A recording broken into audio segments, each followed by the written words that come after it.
Welcome back to Showbiz Insider, your entertainment news roundup. So the catwalk highlight of the year, Fashion Forward, showcased 4 days of couture and pret-a-porter designers from across the region. Known as the Middle East's definitive fashion platform, Season 5 included 25 labels and international talent like Furne, the Emperor, Ezra and local star Zareena.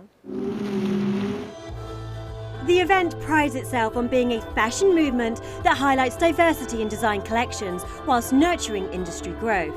Since its inception in April 2013, it has established itself as a major player in the region's fashion industry, top trends and cutting-edge talent. Tackling hard-hitting subjects with the juxtaposition of war footage against a collection of beautiful Grecian-style gowns, Zareena is an inspiring local powerhouse of a label. Zareena, congratulations on such a beautiful collection. Thank you. Last season it was all about Arabian Nights, and this season it went from this film about war to this incredible, ethereal, beautiful, beautiful collection. What was the journey there? In the beginning, I have to say thank you very much for you to come and see my show. Second thing, it was a thought that I was thinking all the time about it, that how can I blend the chaos and the war with the peace and love? Right. So when I started the collection, every time I wanted to do something, it was just pushing me back. And when I saw the war, what was happening in the entire war, I decided to have only talk about peace. Because of that, if you notice, first time in my life, I did only white colors mostly. Yeah. So I wanted just to show the people that we can live in peace, in white, in everything in a nice way, you know. And I mean, it was quite an interesting juxtaposition, but your signature was still there, like your brand concept, the embroidery. The embroidery was still there, yes. And I believe that Zareena means golden thread in Persian. So do you actually feel that you were just born to design?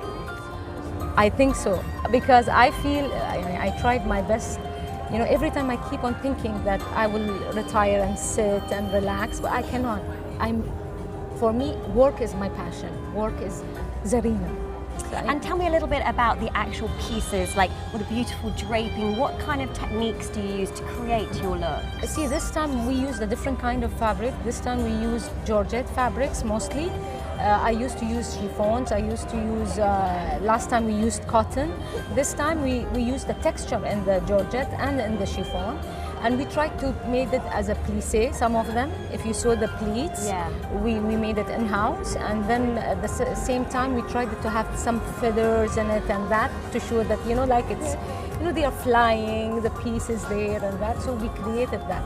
I felt like it had a bit of a Grecian element. Was there anything of that in there? These like goddess kind of gowns? Yes, I made it to look this way. If you notice their hair and their makeup and that. So I made a contrast. My finale was the sad person, and you know, if you noticed her makeup and that, and the rest were the angels. Like I wanted to show that the angels are holding the person, the finale, to tell her come out from it. And Jean-Louis Sabadji's collections are always a celebration of nature and romance. Exploring the language of flowers, he tells stories of love, jealousy, seduction and desire. That's using 3D design techniques and structures. So Jean-Louis, congratulations on that beautiful collection. Now, I know your work is always very nature-inspired, and this one has a great story about secret messages. Exactly. Tell us about this. So the concept of the collection, the title is actually florography. So it's the language of flowers, which was used in the Victorian era, where people used to send coded messages in forms of bouquets of flowers. So in this show, I wanted like every dress to have a story. Every dress has a message. So as you can see, the dresses are like, some of them shows. Some of it was quite kind of like seductive, and some of it was very floral. Exactly. Some of them are romantic. Some of them are like fierce. So like different messages run through the dresses. Now I noticed this one was very multimedia. We had this beautiful film at the beginning, exactly. And I know that was obviously to inspire. For me, it looked like a modern day Titania. Is that what you were kind of going for? Yeah, as you saw in the film, like I wanted to show different moods, different feelings. Like when the model is like acting in the film, like sometimes she's like in pain, sometimes she's like great, you know, like I wanted to show different, as I said, you know, like different messages in the dresses. I wanted to show this the same in the movie. Absolutely. Now Lebanese designers are really making a mark internationally at the moment. Why do you think this is? You know, why is there so much extraordinary work coming out of Lebanon? I don't know, maybe it's Lebanon. From Lebanon to Morocco, Said Marouf introduced his Suprematism collection.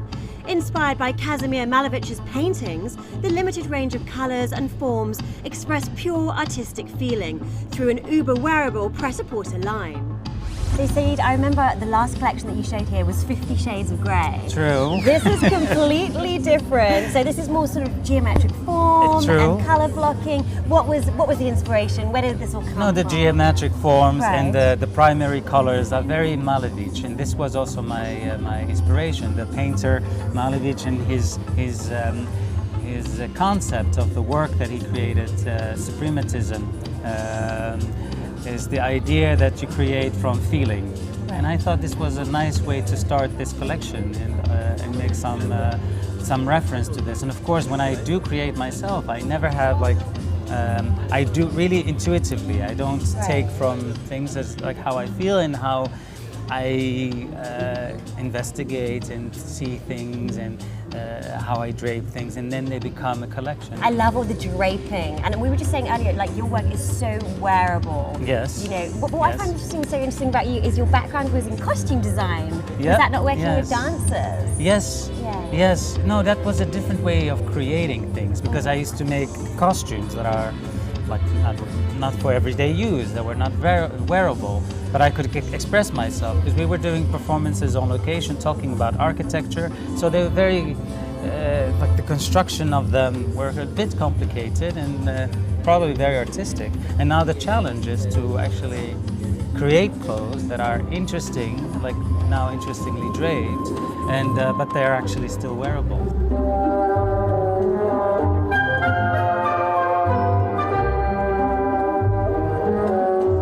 And the ultimate fashion finale is always a Matto by Furne 1.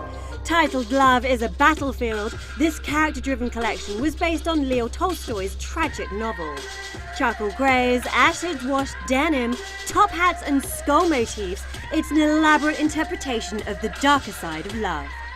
Furne, congratulations, another exquisite collection. Now, we've talked before how you refer to Tim Burton's films a lot. How did you come up with the mood board for this collection? For this collection, I was so inspired with Anna Karenina, the 18th century. She was so brave enough to fight for her love, you know. So this is like, that's why the title of this collection is Love is a Battlefield. She fought for it, and during the time, the 18th century, it's not normal. It's a huge scandal. It seemed much more darker, more sultry. Depression, but bottom line is love.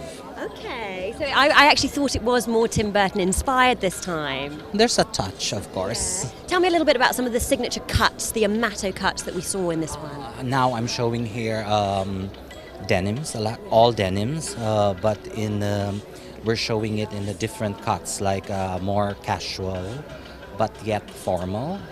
It's a denim with crystals, denim with lace, because the cut is very 18th century, but the fabric is very modern. It's very now. So I'm mixing both eras. I felt the models were very character-driven. It was more like costume. Like every work had a defined character. What did you say to them to sort of get into the roles backstage? The role should be sexy and strong.